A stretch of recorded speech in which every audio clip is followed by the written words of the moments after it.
The Word of God says in Joshua chapter 1, God comes to Joshua and He says to him, Moses is my servant is dead.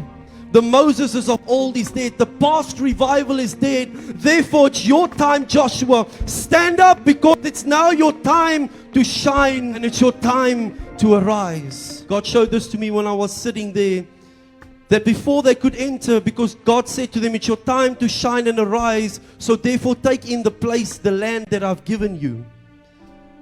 And what was stopping them? The Jordan River, the gate of water. And they had to take dominion over what was flowing for so long.